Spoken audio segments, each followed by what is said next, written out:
Assalamualaikum warahmatullahi wabarakatuh. Perkenalkan, nama saya Raya Desti Putri dari kelas 2 ATC BP 180105049. Di sini saya akan menjelaskan tentang sistem komunikasi bergerak baseband 2G. Saya akan menjelaskan tentang sejarah GSM. GSM adalah singkatan dari Group Spatial Mobile yang bertugas untuk merumuskan sebuah standar komunikasi bergerak atau mobile communication. Di tahun 1987, itu GSM dikenal sebagai Global System for Mobile Telecommunication yang juga disingkat dengan GSM, yang sering juga kita kenal sebagai Cellular System. Hal ini berkaitan dengan struktur dari GSM sendiri, yang area layanannya dibagi-bagi berdasarkan sel. GSM ini muncul dan dijadikan standar telekomunikasi seluler di Eropa pada tahun 1961 oleh ETSI, European Telecommunication Standard Institute. Pada tahun 1962, GSM ini mulai dioperasikan secara komersil. Pada tahun 1994, GSM ini mulai digunakan di Indonesia. Perbedaan antara sistem 2G dan sistem 1G itu terletak pada teknologi yang digunakan, yaitu teknologi digital dan juga layanan lainnya. Salah satunya adalah pesan singkat atau biasa yang kita kenal dengan SMS, Short Message Service. Itu adalah perkembangan 2G. Perkembangan 2G ini terakhir lagi generasi 2,5G yang merupakan perkembangan dari 2G. 2,5G ini mengaktifkan layanan dengan kecepatan tinggi transfer data yang melalui jaringan 2G yang ada di tingkatan 2,5G ini adalah layanan komunikasi surat, SMS, dan data yang berkisar 153 kbps. Teknologi 2,5G ini yang terkenal adalah GPRS, General Packet Radio Service, dan 8G, Enhanced Data for GSM Evolution. Saya akan menjelaskan tentang diagram GSM. Pada umumnya, jaringan GSM ini dibagi atas 3 bagian utama, yaitu RSS, NSS, dan OMS. RSS itu yaitu radio subsystem, yang terdiri dari yang pertama mobile station atau MS yang berfungsi untuk menerima atau mengirimkan data perangkat mobile seperti telepon seluler atau modem seluler. Yang selanjutnya adalah mobile station ini dibagi dua, yaitu ME dan SIM. ME yaitu mobile equipment yang merupakan perangkat GSM yang berada di sisi pengguna atau pelanggan ponsel yang berfungsi sebagai terminal transceiver untuk berkomunikasi dengan perangkat lainnya. Selanjutnya itu adalah SIM, Subscriber Identity Module, yaitu kartu yang berisi seluruh informasi pelanggan dan beberapa informasi pelayanan. Biasanya ME ini digunakan tanpa adanya SIM card, kecuali untuk panggilan darurat. Selanjutnya adalah BSS, Base Station Subsystem, yang dibagi atas 3, BTS, BSC, dan TRAW. BTS ini adalah Base Transceiver Station, yang merupakan perangkat GSM yang berhubungan langsung dengan MS dan berfungsi sebagai pengirim dan penerima singkat.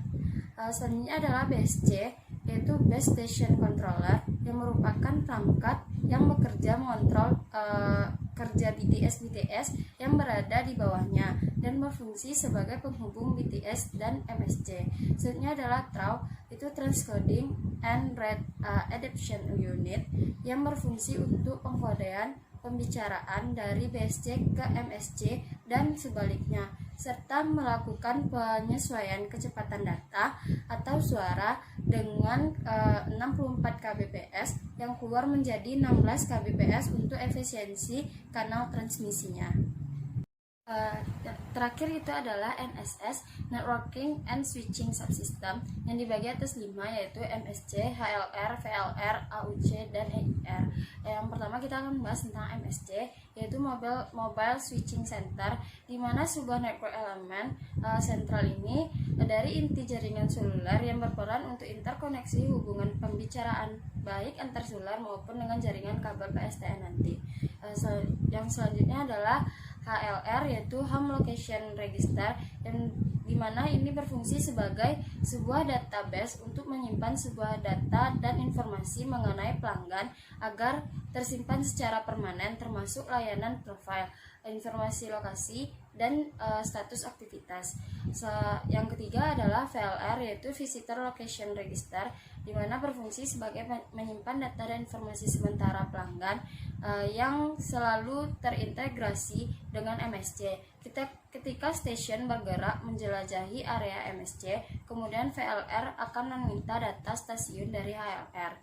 Yang keempat adalah AUC, Authentication Center, digunakan untuk menyimpan semua data yang dibutuhkan untuk menerima keabsahan pelanggan, sehingga pembicaraan pelanggan tersebut tidak sah dapat dihindarkan.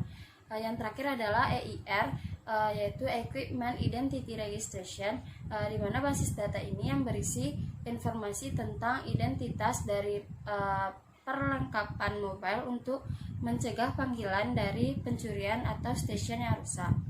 Selanjutnya ada OMS. OMS ini adalah Operation and Maintenance Subsystem, yaitu bagian ini yang bertanggung jawab terhadap sistem operasi dan maintenance sistem GSM. OMS ini merupakan unit fungsi yang bertanggung jawab untuk memonitor dan mengontrol sistem dan mengkombinasikan semua fungsi yang diperlukan untuk menjaga konsisten fungsional sistem secara global.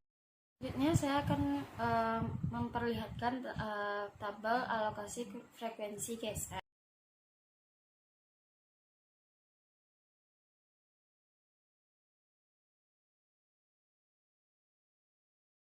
Ini adalah prinsip dasar 2G. Yang pertama adalah Time Division Multiple Access, atau biasa kita sebut dengan TDMA, di mana teknologi transmisi digital yang mengalokasikan slot waktu yang unik untuk setiap pengguna pada masing-masing saluran dan menjadi salah satu metode utama yang digunakan oleh jaringan digital telepon seluler untuk menghubungkan panggilan telepon. Sinyal digital dari jaringan digital yang dihubungkan ke pengguna tertentu berhubungan dengan sebuah kanal frekuensi digital tersendiri tanpa memutuskan dengan mengalokasikan waktu. TDMA ini juga merupakan metode pengembangan dari FDMA, yakni setiap kanal frekuensinya dibagi lagi dalam slot waktu sekitar 10 mikrosecond, yaitu Code Division Multiple Access atau yang biasa kita sebut dengan CDMA, yang merupakan teknologi komunikasi wireless yang di mana pengiriman data atau voice yang masuk ke dalam saluran atau kanal dan akan dipecah-pecah menjadi potongan yang kecil-kecil dan masuk ke dalam saluran frekuensi yang terpisah-pisah. Kemudian paket data yang kecil-kecil tersebut akan disebarkan dengan kode yang unik dan hanya dapat diterima pada penerima yang mempunyai kesesuaian data yang akan diambil. Yang ketiga adalah Global System for Mobile atau biasa kita sebut dengan GSM, di mana teknologi GSM ini menggunakan sistem TDMA dengan alokasi kurang lebih sekitar 8 pengguna di dalam satu channel frekuensi dengan yang sebesar 200 kHz per satuan waktu. Awalnya frekuensi yang digunakan adalah 900 MHz. Pada perkembangan frekuensi yang digunakan itu adalah 1800 MHz dan 1900 MHz. Kelebihan dari GSM ini adalah interface yang lebih bagi para provider maupun para penggunanya. Selain itu, kemampuan roaming antar sesama provider membuat pengguna dapat bebas berkomunikasi. Terakhir adalah kelebihan dan kekurangan 2G.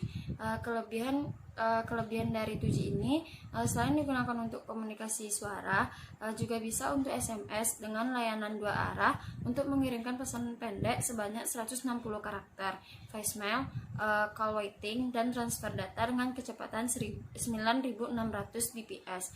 Suara yang dihasilkan lebih jernih dibandingkan sinyal pada 1G karena berbasis digital. Maka sebelum dikirimkan sinyal suara ini merupakan sinyal suara analog yang diubah menjadi sinyal suara digital. Perubahan ini memungkinkan dapat diperbaikinya kerusakan sinyal suara akibat gangguan noise atau interferensi frekuensi. interferensi frekuensi lain. Selanjutnya adalah kelemahan dari 2G. Kecepatan transfer data masih rendah, tidak efisien untuk tarif rendah, jangkauan jaringan masih terbatas, dan bergantung oleh adanya BTS. Sekian dari video saya tentang sistem komunikasi bergerak baseband 2G. Apabila ada salah mohon dimaafkan. Assalamualaikum warahmatullahi wabarakatuh.